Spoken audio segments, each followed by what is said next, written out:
Welcome back once again in programme Subah Sitara. आपको एक बार फिर से खुशामदीद कहते हैं, खासकर वो लोग जिन्होंने हमें अभी अभी ज्वाइन किया। तो बड़ा इंटरेस्टिंग सेगमेंट हम खासकर लेकर आए हैं हमारे देखने वालों के लिए, यूथ के लिए, स्टूडेंट्स के लिए। तो बड़ी इंटरेस्टिंग डिस्कशन होगी। पाकिस्तान की बात हम कर रहे हैं और पाकिस्तान जैसे मुल्क में अगर हम ओवरऑल बात करें कवानीन की, तो कवानीन की तामील एक चैलेंजिंग प्रोसेस है, एक मुश्किल चीज़ है। और अगर हम कंपनीज़ की बात करें, कॉर्पोरेट सेक्टर की बात करें, तो क्या वजूहात हैं कि वहाँ पर कवानीन तो मौजूद हैं ऑब्वियसली, लेकिन इम्प्लीमेंटेशन नहीं हो सकती। जब इम्प्लीमेंटेशन नहीं होगी तो अपॉर्चुनिटीज़ कम दिखाई देंगी। तो हम आगाज़ करेंगे हमारे स्टूडेंट से लेकर, फिर इंडस्ट्री की भी बात करेंगे, कॉर्पोरेट सेक्टर्स की भी बात करेंगे, कंपनीज़ की बात करेंगे, HR डिपार्टमेंट, उसकी डेवलपमेंट, इसका किरदार कितना ज़रूरी है। इन सारे एरियाज़ को कवर करने की आज के इस प्रोग्राम में हम कोशिश करेंगे। हमारे मेहमान बहुत ही ख़ास मेहमान हैं। तारुफ़ करवाती चलूँ, हमारे साथ इन कॉन्वर्सेशन होंगे इस टॉपिक पर जनाब अदील अनवर साहब, जो कि HR एक्सपर्ट हैं, प्रेसिडेंट एंड फाउंडर है पाकिस्तान ह्यूमन कैपिटल फोरम। और इस फोरम में HR एक्सपर्ट्स पार्टिसिपेट करते हैं from all over the world. Welcome कहते हैं जनाब आपको शो में, बहुत बहुत खुशामदीद। अच्छा, सबसे पहले हम आगाज़ करते हैं यूथ से, हमारे जो स्टूडेंट्स हैं, यूथ हैं, और फिर उसके बाद कॉर्पोरेट सेक्टर पर भी जाएंगे। उनके लिए अपॉर्चुनिटीज़ मौजूद हैं, लेकिन वहाँ तक जो रसाई है वो इतना चैलेंजिंग काम क्यों है? देखें, वो चैलेंजिंग काम बिल्कुल है। उसकी एक मेजर वजह कम्युनिकेशन गैप रहता है जो यूनिवर्सिटीज़ और कॉर्पोरेट सेक्टर के दरमियान एग्जिस्ट करता है। और उसके लिए हम बड़ी एफर्ट कर रहे हैं। पिछले 12 साल से हमारा फोरम एक इनिशिएटिव चलाता है जिसका नाम है campus to career. It's a youth connect initiative. उसमें हम ये करते हैं कि हम पाकिस्तान के बड़े engineering schools, business schools, accounting schools में जाते हैं और वहाँ जाके हम उन्हें ये बताते हैं कि हमारे जो मेन स्ट्रीम कॉर्पोरेट के हायरिंग प्रोग्राम्स हैं उनके फीचर्स क्या हैं और उसके अंदर कहाँ गैप्स एग्जिस्ट करते हैं एप्लीकेशंस के अंदर। फॉर एग्जांपल स्टूडेंट्स अपने CV बनाते हैं तो उनकी ऑब्जेक्टिव सेटिंग से लेके उनकी प्रोजेक्ट की शोकेसिंग तक हम उनको सिखाते हैं। इसको हम कहते हैं एम्प्लॉयबिलिटी स्किल्स की ट्रेनिंग। सो हम जाके अप स्किल करते हैं स्टूडेंट्स को। सो लाहौर के बड़े इदारों में जाते हैं। पिछले 12 साल से हम लम्स के साथ और बाकी जो लाहौर के प्राइवेट बिजनेस स्कूल्स हैं, इवन गवर्नमेंट के बिजनेस स्कूल्स, उनके साथ ये एफर्ट कर रहे हैं। इसी तरह इस्लामाबाद में जो बड़े इदारे हैं, सरनस्ट है, कायद-ए-आज़म यूनिवर्सिटी है, इसी तरह कराची में जिस तरह IBA है, इन सब के साथ हमारे यूथ कनेक्ट सेशंस चल रहे हैं। इसका फ़ायदा ये हुआ है कि फॉर एग्ज़ाम्पल आप मैनेजमेंट ट्रेनिंग प्रोग्राम्स या ग्रेजुएट ट्रेनिंग प्रोग्राम्स यूनिवर्सिटीज़ के साथ मिलकर कंपनियाँ करती हैं, उसका एक शेड्यूल है। अगर हमारी यूथ को या ग्रेजुएट्स को यही नहीं पता कि उस शेड्यूल को फॉलो कैसे करना है, वो अपॉर्चुनिटी किस क्वार्टर में आके अवेलेबल होती है और किस क्वार्टर में आके क्लोज होती है, तो फिर obviously they are going to miss the bus every year. So हम उनको एक तो ये अवेयरनेस जनरेट करते हैं, फिर दूसरा ये कि हम उनके साथ फिर सेशंस कराते हैं। For example mock interview sessions कराते हैं। स्टूडेंट्स को बिठाते हैं सामने, हम उनके एम्प्लॉयर्स को बिठाते हैं और हम उनके साथ एक कनेक्ट कराते हैं कि अगर आप प्रैक्टिस करनी है तो पहले एकेडेमिया में बैठ के आपको हम फीडबैक देंगे कि आपने कैसे इंप्रूव करना है और उसके बाद you go and apply in the main jobs. तो अदिल साहब, फर्स्ट ऑफ ऑल सबसे जो मेजर चैलेंज आपने कहा कि वो CV मेकिंग भी रहा, प्लस ये जो गैप रहा बिटवीन स्टूडेंट्स एंड इंडस्ट्री, वो है। PHCF तो ये काम कर रहा है, लेकिन आपको नहीं लगता कि यूनिवर्सिटीज़ में भी इस हवाले से कुछ प्रोग्राम्स होने चाहिए ताकि मैक्सिमम जो है स्टूडेंट्स, जो यूथ है, वो इससे फ़ायदा उठा सके? इस पर काम हो रहा है जो काम आप कर रहे हैं इसके अलावा? ये बहुत अच्छा सवाल है आपका। देखिए, यूनिवर्सिटीज़ के पास ना 2-3 ऐसे डिपार्टमेंट्स एग्जिस्ट करते हैं जिसे हायर एजुकेशन कमीशन ने बनाने में बड़ी हेल्प की है। एक उनका डिपार्टमेंट है जो ऑरिक कहलाता है, ठीक है। अच्छा, ऑरिक का स्कोप क्या है? ऑरिक का स्कोप ये है कि वो ऑर्गेनाइजेशन के साथ मिलकर इंडस्ट्री रिसर्च करे और उसको कमर्शियली स्पिन ऑफ करे ताकि एंटरप्रेन्योरशिप परवान चढ़े पाकिस्तान में। अब एंटरप्रेन्योरशिप कैसे परवान चढ़े? अगर उनके ऐसे आइडियाज़ हैं जिसके ऊपर फंडिंग मिल सकती है कॉर्पोरेट से, तो इनको हम कहते हैं इंक्यूबेशंस। इस तरह के बहुत सारे गवर्नमेंट ने भी इदारे बनाए हुए हैं। जैसे नस्ट ने एक नेशनल इंक्यूबेशन सेंटर खोला हुआ है, लम्स ने लाहौर में खोला हुआ है national incubation centre. NICs government का इनिशिएटिव था। गवर्नमेंट ने 13-14 शहरों के अंदर जाके इसके ऊपर काफ़ी काम किया। अब हमने उसको क्या किया, we have taken it up to other level. हमने दुबई के अंदर एक स्टेप अप पाकिस्तान के नाम से इंक्यूबेटर लॉन्च किया, पाकिस्तान ह्यूमन कैपिटल फोरम ने। वहाँ आइडिया ये है कि जो पाकिस्तानी स्टार्टअप्स अच्छे आइडियाज़ साइंस के से रिलेटेड या इवन सोशल एरिया से रिलेटेड अच्छे आइडियाज़ लेके आते हैं, उनको हम VCs के सामने प्रेजेंट करते हैं। वेंचर कैपिटलिस्ट आते हैं, पूरी दुनिया से आते हैं। फॉर एग्जांपल सऊदीज़ हैं, अमारातीज़ हैं, अमेरिकन इन्वेस्टर्स हैं, वो बैठते हैं, वो उन पिचेस को सुनते हैं। अच्छा, उन पिचेस में सीड मनी चाहिए होती है। अब आप कहते हैं जी मेरा फॉर एग्जांपल $1 मिलियन का प्रोजेक्ट है, अब मुझे स्टार्टअप करना है, मुझे इसके लिए पहला $100,000 चाहिए। अब 25 VC को बिठा देना, it's not an easy job. You have to actually. और किसका आइडिया क्लिक करे? So my preference goes to Pakistani groups who can pitch this. अच्छा, वो पाकिस्तानी ग्रुप्स मैं कहाँ से ले रहा हूँ? मैं पाकिस्तान के जो टॉप इदारे हैं, प्राइवेट भी और गवर्नमेंट के भी, उनसे हम बात करते हैं. उनके जो इंक्यूबेशन सेंटर्स बने हुए हैं, उनमें जो टॉप 3 या टॉप 5 इन्वेस्टमेंट पिचेस अवेलेबल हैं, उनको हम स्पॉन्सर करते हैं. फिर हम उनको लेके जाते हैं बाहर. They get that funding and then that round start. फिर उसके राउंड A की फंडिंग आती है, B की आती है, C की आती है, D की आती है. These are all called startup fundings. तो दिल साहब, ये तो एंटरप्रेन्योरशिप के लिए एक बड़ा ज़बरदस्त कदम है. इसमें ज़्यादा स्कोप है बिकॉज देखें आपका लेट सपोज कि 100,000 हमारे स्टूडेंट्स जॉब सीकर्स नहीं होंगे, एंटरप्रेन्योरशिप की जानिब जाएंगे फिर तो obviously. Precisely and they are able to provide more jobs. So और ये अगर आप मॉडल देखें तो हमारे जो जिन इकोनॉमीज़ ने राइज किया है पिछले 10 सालों में, बीट चाइना, बीट इंडिया, वहाँ ये मॉडल आपको ज़्यादा नज़र आएगा. स्टार्टअप्स के अंदर अभी देखें दुबई की सक्सेस को फॉर एग्जांपल दुनिया कैसे मैयर कर रही है. इस साल दुबई में कोई 6,500 मिलियनियर ऐड हो रहा है उनकी इकोनॉमी में. वो मिलियनियर को भी अगर आप उसकी कॉम्पोजिशन देखें तो मेजॉरिटी जो है वो स्टार्टअप्स है, और उसकी कॉम्पोजिशन देखें तो मेजॉरिटी टेक स्टार्टअप्स हैं. पाकिस्तान में टेक स्कूल्स में बहुत सारे बच्चे पढ़े हैं. You know when I say tech I mean information technology, all kind of technology. So उसके अंदर उन बच्चों को फिर एक होप देने की ज़रूरत है. वो होप क्या है? आप उनको प्लान 9 का आपने नाम सुना होगा पंजाब के अंदर, ये पंजाब गवर्नमेंट का इनिशिएटिव था. इस तरह के और बहुत सारे इंक्यूबेशन स्टार्टअप्स हमें चाहिए जहाँ फंडिंग भी हो.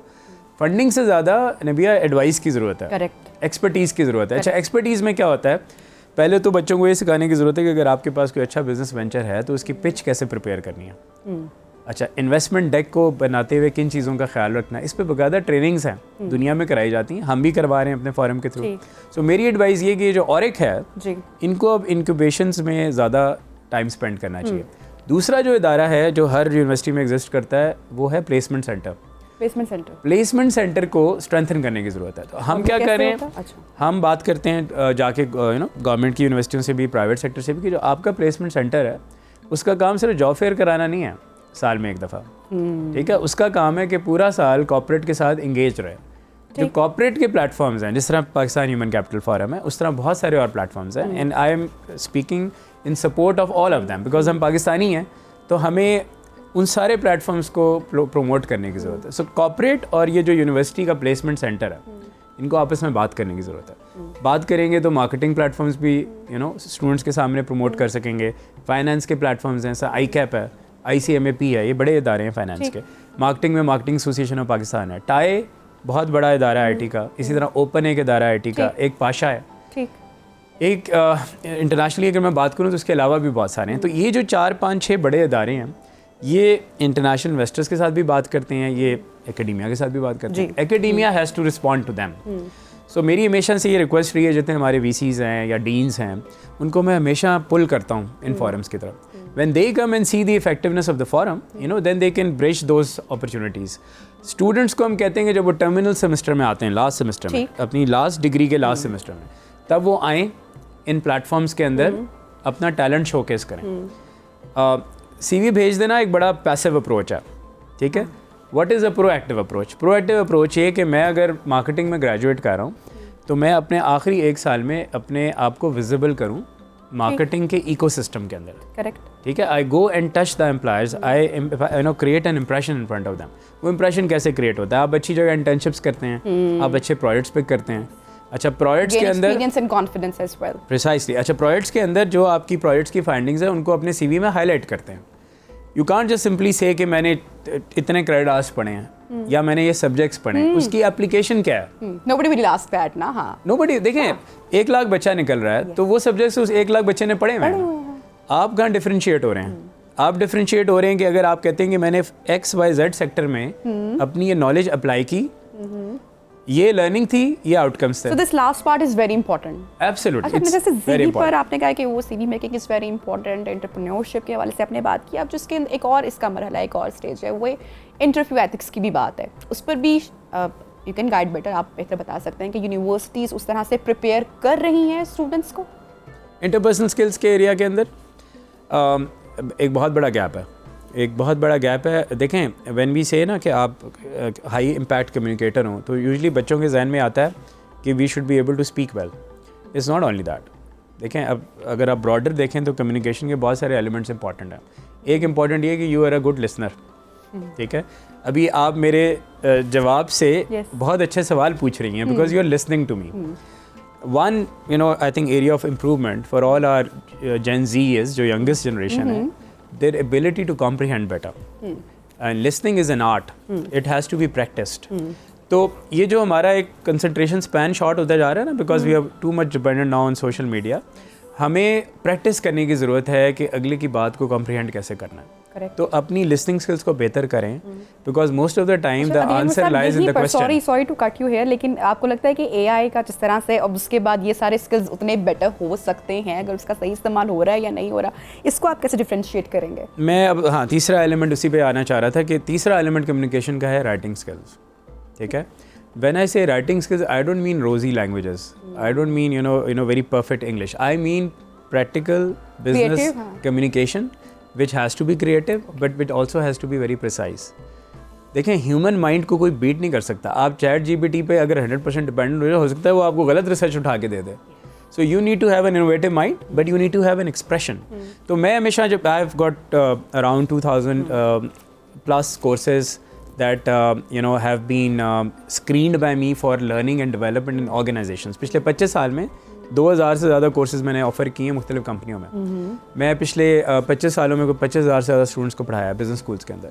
तो मैं हमेशा एक बड़ी बेसिक लाइन एडवाइस करता हूँ कि अगर आपने अपना एक्सप्रेशन बेहतर करना है ना, if you want to speak well you have to listen to best speakers in the world.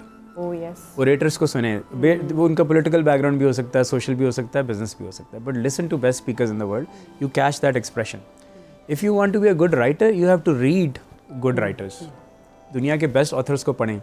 मैं अगर इंटरव्यू में आपसे पूछता हूँ ना कि आपकी फॉर एग्जांपल कौन सा दुनिया का नॉलेज कंटेंट है जो आपको एक्साइट करता है, you should be able to excite me with your answer. You should tell me कि मेरे मैं इन ऑथर्स को फॉलो करता हूँ, ये फ्रेमवर्क्स जो हैं ज़िंदगी में मैंने अप्लाई किए हैं.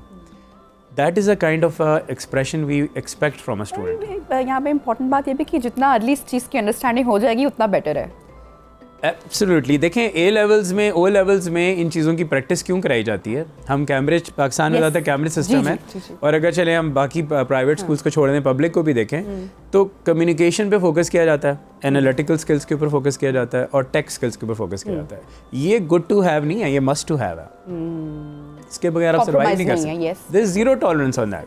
अगर आप मुझे सीवी में आप लिख रहे हैं कि जी मुझे MS ऑफिस आता है, पहले दिन आप ज्वाइन कर रहे हैं और आप कह रहे हैं मुझे स्प्रेडशीट बनानी नहीं आती, मुझे तो पता ही नहीं है फार्मूला कैसे फिर जस्ट लिखा है वो आना चाहिए, वो आना चाहिए. ठीक है, आप कह रहे हैं जी मुझे एनिमेशन लगानी आती है, जब आप पावर पॉइंट बना के आ रहे हैं तो आप उसकी ABC नहीं पता. तो ये जो गैप है ना, 60% से ज़्यादा CVs इन्फ्लेटेड होते हैं when they claim that they know something and actually when you ask them in a test or in an interview how to demonstrate that competence, they actually are not able to demonstrate that competence. तो इस पे वो आपकी बात बिल्कुल ठीक है कि claim what you know, that is the bottom line. दूसरा ये कि ये एक फ्री राइडर का कॉन्सेप्ट बहुत बढ़ गया बच्चों में कि 4 बच्चे हैं, उन्होंने मिलकर एक प्रोजेक्ट किया जी. एक बच्चे ने मेहनत की, 3 बच्चों ने एग्जेक्टिव समरी लिख दी उसकी या जाके सिर्फ प्रेजेंट कर दिया. Now they don't have a deep dive into the project. अब जब आप पूछते हैं इंटरव्यू में कि बेटा ये किस इंडस्ट्री में किया था, किसके साथ किया था, किस डिपार्टमेंट में गए थे, क्या सीखा था, ब्लैंक. अच्छा, very common answer is that we don't remember. So my advice is if you don't remember don't mention. Why are you mentioning it in the CV? आप 10 प्रोजेक्ट्स ना लिखें, आप एक वो प्रोजेक्ट लिखें जिस पे ग्रिप हो, जिसमें आपने डीप डाइव ली हुई हो, जो आपने हार्ट एंड सोल के साथ किया हो. That's something that is very important because वहाँ इंटेग्रिटी क्वेश्चन में आ जाती है ना. आपने एक चीज़ लिखी, आपने क्लेम कर ली, जब आपको मैंने 10 मिनट दिए कि अच्छा मुझे बताओ, तो फिर आपने उसके ऊपर कोई ना कोई तो अपना स्ट्रॉन्ग व्यू देना है, otherwise then you are not actually representing the facts in the CV. अच्छा, ये तो हमने फर्स्ट स्टेजेस की बात की. अब जो इससे अगला जो है एक और स्टेप है, मैं चाहूँगी कि वो जहाँ पे हर्डल्स आ रही हैं उस बारे में आप ज़रूर गाइड करें. जितनी भी हमारे यूथ स्टूडेंट्स देख रहे हैं, नौजवान देख रहे हैं, उनको गाइड करना बहुत ज़रूरी है क्योंकि बहुत कम लोग जानते होंगे एक बड़ा चैलेंज क्या आता है आफ्टर ग्रेजुएशन या उसके बाद दे डोंट नो कि किस तरह से कंपनीज के साथ कनेक्ट करता है. यहाँ पे अपॉर्चुनिटीज़ क्या हैं, हर्डल्स, चैलेंजेस क्या है, प्लस कंपनीज के एंड से भी तो कुछ हर्डल्स या चैलेंजेस होंगे. ये दोनों किस तरह से? दोनों एंड पे हैं, आप बिल्कुल सही कह रही हैं. जो स्टूडेंट के एंड पे है वो ये कि हम ये नहीं सिखाया जाता कि नेटवर्किंग कैसे करनी है. बहुत ज़्यादा फोकस पे दिया जाता है कि जी CGPA अपना अच्छा कर लो and you are through. a lot of toppers in the badges are not able to find top jobs.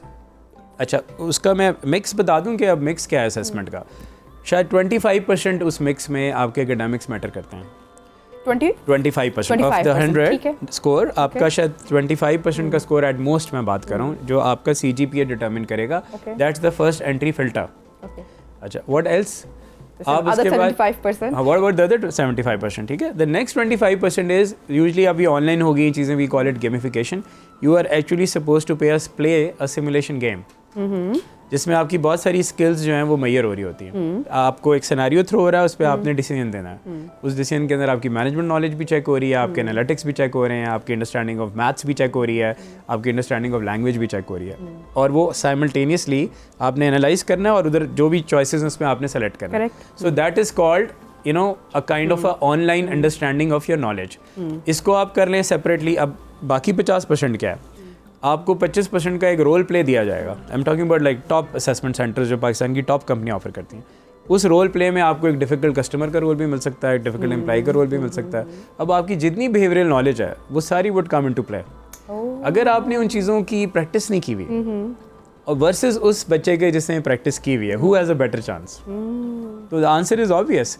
सो जो प्लेसमेंट सेंटर्स और जो फैकल्टी और जो यूनिवर्सिटीज़ ज़्यादा क्लोजली लाइजन काम कर रही हैं कॉर्पोरेट से, जिनके प्रोग्राम्स की अंडरस्टैंडिंग है यूनिवर्सिटीज़ को, तो वो ज़्यादा अच्छी प्रैक्टिस भी करा रही हैं स्टूडेंट्स को. The last 25% is interviewing skills. Adeel साहब, इसके बाद की जो जर्नी स्टार्ट होती है वो भी ये तो हमने पहले की हर्डल्स की बात की ना, जो पहले एक चैलेंज वहाँ तक पहुँचना, जो उसमें सारे चैलेंजेस आए वहाँ, लेकिन उसके बाद की जो जर्नी है जो कि आपकी शायद लाइफ टाइम चलनी है, उसके लिए भी मैं चाहूँगी कि हमारे देखने वालों को ज़रूर आप गाइड करें कि क्या वजह है कि इतनी फ्रस्ट्रेशन हमारी यूथ के अंदर, हमारे लोगों के अंदर, क्या ऐसा किया जा सकता है अगेन इदारे के एंड से भी और जो लोग हैं वहाँ पे काम करें उनके एंड से भी, कि डीमोटिवेट हुए बगैर वो अपना 100% दे सकें, क्योंकि हम देखते हैं कि प्रॉब्लम्स दोनों तरफ से आ रही हैं. तो इसकी रीज़न क्या है और इसको कैसे ओवरकम करना है? देखें, I have a very positive outlook for life. तो मैं तो उसके वो रीज़न्स बताऊंगा जिससे बेहतरी आ सके. आज जिस तरह स्टूडेंट लाइफ में काउंसलिंग ज़रूरी है, आपका कोई टीचर आपका काउंसलर होता है या कोई स्टाफ काउंसलर होता है या आपकी ज़िंदगी में कोई पेरेंट्स या कोई फैमिली मेम्बर काउंसलर होता है, उसी तरह अपने कैरियर में नबिया जी लाइफ कोच होना, कैरियर कोच होना बड़ा ज़रूरी है. ठीक है, they keep you on the proper direction, on the proper track. अच्छा, उसका फ़ायदा क्या होता है? आपको अपने कैरियर के अंदर बहुत सारी ट्रांजिशंस फेस करनी पड़ती हैं और वो लीडर कोई सक्सेसफुल होना चाहिए. ऑब्वियसली देखें, आप एक रोल मॉडल को पिक करेंगे, वो रोल मॉडल ही कोच होगा. वो रोल मॉडल वो होगा जिसने सक्सेस एक्सपीरियंस किया होगा और लेकिन उसने टर्बुलेंस भी एक्सपीरियंस किया हो. No flight is very very comfortable, so it has to be a proper experience. अच्छा, उसमें क्या होगा कि जब आप अपने कैरियर को स्टार्ट करेंगे तो हम बहुत ज़्यादा, I am a career coach, तो ऑल्सो एडवाइज माई कोचीज़ के पहले 5 साल या 6 साल अपने कैरियर को एक फोकस एरिया ऑफ स्पेशलाइजेशन के ऊपर स्पेंड करें. ठीक है, you can not do this कि हर साल आप नौकरी बदल रहे हैं. ठीक है, हर साल आप अपनी स्पेशलाइजेशन चेंज कर रहे हैं, हर साल आप अपनी इंडस्ट्री चेंज कर रहे हैं. That means the problem is at your end. Mostly you have to establish yourself as a subject matter expert. आप कोई एक एक्सपर्टीज जो भी आपने, और ये अच्छा इंप्रेशन नहीं जाएगा ना इन योर CV. एब्सोल्युटली. देखें, CV is not a reputation of, ये चीज़ याद रखिएगा, CV is not a reputation of job description. मुझे काम क्या मिलता है ये तो पूरी दुनिया को पता है. अगर मैं फाइनेंस अकाउंटेंट हूँ या मैं मार्केटिंग एक्सपर्ट हूँ या मैं HR का एक्सपर्ट हूँ, तो मेरी जो जॉब की रिक्वायरमेंट्स हैं वो तो सारी लिंक्डइन पे लिखी हुई हैं, वो तो वेबसाइट पे भी लिखी हुई हैं. CV is a summary of your achievements. पहला तो डिफरेंस ये आ गया, लोग अपनी JD उठाते हैं और अपने 2 साल की नौकरी में पेस्ट कर देते हैं कि मैंने ये किया था. तो ये तो भाई आपके साथ वाले सारे कर रहे हैं. करेक्ट. ठीक है, आप ये बताएं कि आपने उसमें अचीव क्या किया. अच्छा, जो सबसे बड़ी अचीवमेंट है ना, जो टेंजिबल अचीवमेंट समझी जाती है कॉर्पोरेट के अंदर, वो ये है कि आप एक लेवल पे आए तो आपने उस लेवल से ग्रो कितना किया. अगर मुझे आपके CV में वर्टिकल ग्रोथ नहीं नज़र आ रही, I don't see you as an achiever. आप जो भी स्ट्रक्चर है ऑर्गेनाइजेशन का, आप कहें जी मैं लेवल 7 पे आया था या आई थी, मैंने लेवल 6 अचीव किया, कैसे किया? लेवल 5 अचीव किया, कैसे किया? You going up. ठीक है, if the organisation has recognise you, have given you growth, you are a achiever, you are a high performer. But if you say कि मैं हॉरिजॉन्टली रहा और मैं उसी में एक्सपैंड करता रहा, you can not justify growth in the CV. You have to show growth in the CV. आपको आपका करंट एम्प्लॉयर अगर रिकग्नाइज़ नहीं करेगा तो ये एक्सपेक्ट ना करें कि आपका फ्यूचर एम्प्लॉयर आपको रिकग्नाइज़ करेगा। ये चीज़ एक बड़ा इंपॉर्टेंट एलिमेंट है, ये यूथ को समझने की ज़रूरत है। Show your credentials in terms of growth and achievements, तो ये पहली चीज़ होगी। दूसरी चीज़ फाइनेंशियल ग्रोथ। अगर आप फाइनेंशियली ग्रो नहीं कर रहे, अपने कैरियर रिवॉर्ड्स की बात कर रहा हूँ मैं, तो मार्केट में आपकी वर्थ वही है जो आपका रिवॉर्ड है। ठीक है, हर कंपनी का ग्रेड और सैलरी स्ट्रक्चर फ़र्क होता है। हम यूथ को, जेन जी को भी ये कहते हैं, जेन एक्स को भी पहले ये कहते थे, वाई को भी कहते हैं, ख़ासतौर में मिलीनियल्स जो अब लीडरशिप पोजीशंस में आ रहे हैं, कि अगर आप ग्रोथ नहीं शो कर रहे हैं अपने financial side of the rewards के अंदर, तो इसका मतलब ये कि आप वैल्यू नहीं ऐड कर रहे हैं कंपनी के अंदर। ठीक है, मार्केट बड़ी कंपैरेटिव होती है, आपको उतना ही देती है जितना आपने डिलीवर किया होता है। लोग बहुत ज़्यादा इन्फ्लेट करते हैं, एग्जैजरेट करते हैं, कि हमारा पैकेज इतना है। तो तीसरी मेरी एडवाइस ये होगी कि पैकेज के ऊपर बात ना किया करें, बिकॉज पैकेज के अंदर बहुत सारे हिडन एलिमेंट्स आ जाते हैं। द कोर एरिया टू जज your worth is your gross salary. ठीक है, so try to work on your gross salary and try to improve upon it over a period of time. अब ये मैं obviously बहुत एक होलसम बात कर रहा हूँ, इसके अंदर बहुत सारे फैक्टर्स हैं जिस पर डिबेट की जा सकती है। लेकिन जब आप ये कहते हैं ना कि मेरा पैकेज जो है वो डबल है फॉर एग्जांपल, और उसके अंदर बहुत सारी चीज़ें हाइड कर जाते हैं, तो मार्केट फिर आपको ट्रस्ट नहीं करती। ठीक है, you have to focus on what you can prove. अब अगेन मैं इंटेग्रिटी की बात पे वापस आऊँगा। आपकी सैलरी स्लिप है, ठीक है, आप अपनी सैलरी के ऊपर जो भी आप क्लेम कर रहे हैं उसको जस्टिफाई कर सकें रिकॉर्डेड एविडेंस के साथ, फिर आपसे मार्केट जो है वो निगोशिएट भी सही करेगी और आपकी बात भी सुनेगी। तो अब हमारे बच्चों को ये भी समझने की ज़रूरत है कि बहुत inflation is going to kill their case. Because होता क्या है, इंडस्ट्री में जब जाते हैं, इंडस्ट्री में बहुत चॉइस है कैंडिडेट्स की, 10 कैंडिडेट्स एक पोजीशन के लिए अप्लाई करें, तो ये एक हमारी ना एक सेल्फ इल्यूजन है कि मैं जो मांग लूँगा मुझे मिल जाएगा। उसमें मैं आपको एक बेसिक रूल बता देता हूँ कि अगर आप एक शहर के अंदर नौकरी स्विच कर रहे हैं तो आप 15 से 20% इन्फ्लेशन से ज़्यादा नहीं मांग सकते। अगर आप एक शहर से चलें किसी और बड़े शहर में भी जा रहे हैं तो 30% ज़्यादा आप इन्फ्लेशन नहीं मांग सकते। We have to be realistic. ये प्रैग्मेटिज्म प्रीच करने की ज़रूरत है कि अगर आप एक वर्किंग प्रोफेशनल हैं भी, तो Pakistan is a supply driven market. Pakistan में बहुत ऑप्शंस मौजूद हैं। इधर आप अपनी मर्ज़ी की प्राइस कमांड नहीं कर सकते। वर्क एथिक्स में भी ये सारी चीज़ें ऑब्वियसली, ये सबसे बड़ा इंटेग्रिटी का इशू बन जाता है फिर कि आप जब अब मैं कहता हूँ ना कि जॉब अप्लाई करें, उसमें आप कहते हैं कि जी अच्छा करंट सैलरी मेरी फॉर एग्जांपल 200,000 है। पहली बात तो है कि वो आप जस्टिफाई करें। बहुत ज़्यादा केसेस में लोग जस्टिफाई नहीं कर पाते कि मैं क्लेम क्या कर रहा हूँ। फिर मैं लिखता हूँ मेरी एक्सपेक्टेड सैलरी जो है वो 350,000 है। अब ना how do you justify this more than 75% का जंप, जब मार्केट आपको 15% ज़्यादा देने के लिए तैयार नहीं है। तो बी रियलिस्टिक। ये जो चीज़ें हैं ना, ये जो मैं आपको बता रहा हूँ, ये कोच बताता है। करेक्ट। अगर आपने अपनी ज़िंदगी में अच्छे कोचेज़ रखे हैं, मैंने हमेशा अपनी ज़िंदगी में जो अच्छे रोल मॉडल मुझे लगे उनको मैंने कोच रखा।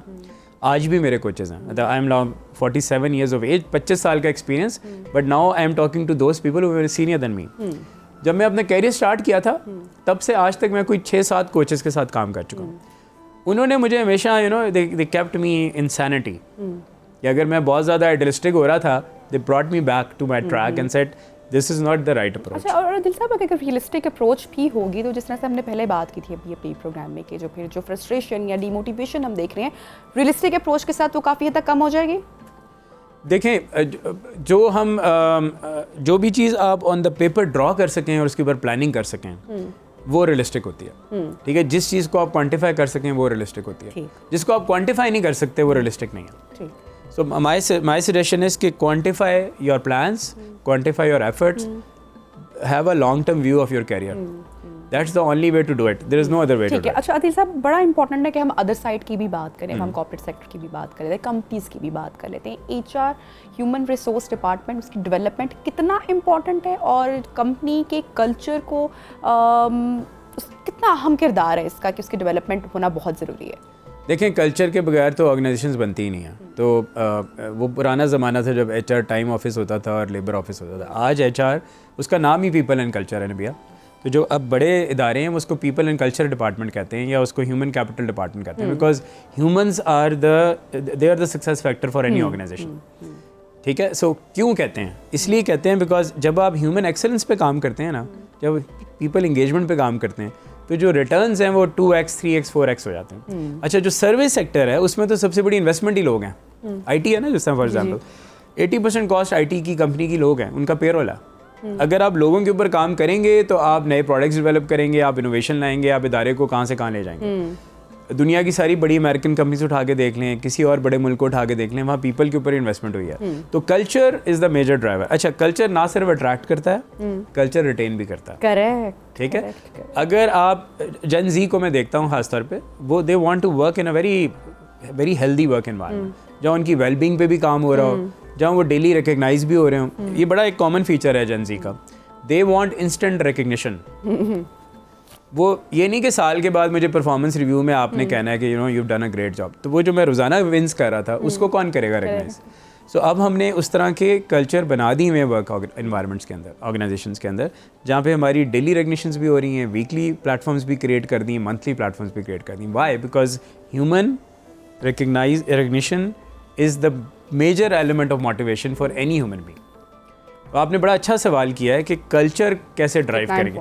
जिस कंपनी का अच्छा कल्चर नहीं है, उस कंपनी का टर्नओवर हाई है, उसका ज़्यादा एम्प्लॉइज़ को छोड़ के जा रहा है। अच्छा, अच्छे कल्चर में अच्छे बॉसेस भी आ जाते हैं। अगर आपने बॉसेस की क्वालिटी पे काम नहीं किया तो फिर उसके नीचे टीम्स उसको छोड़ के चली आती हैं।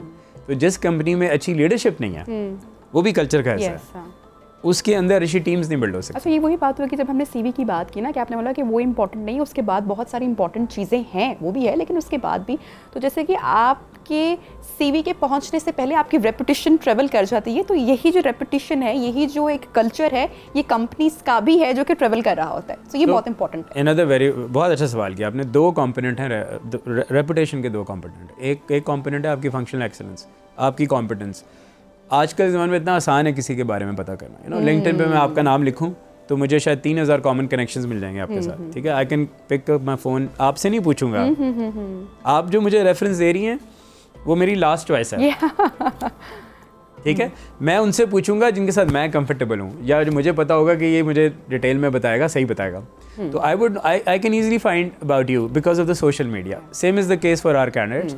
दूसरा जो कंपोनेंट है वो उससे भी इंपॉर्टेंट है, वो है आपका लीडरशिप एक्यूमेन।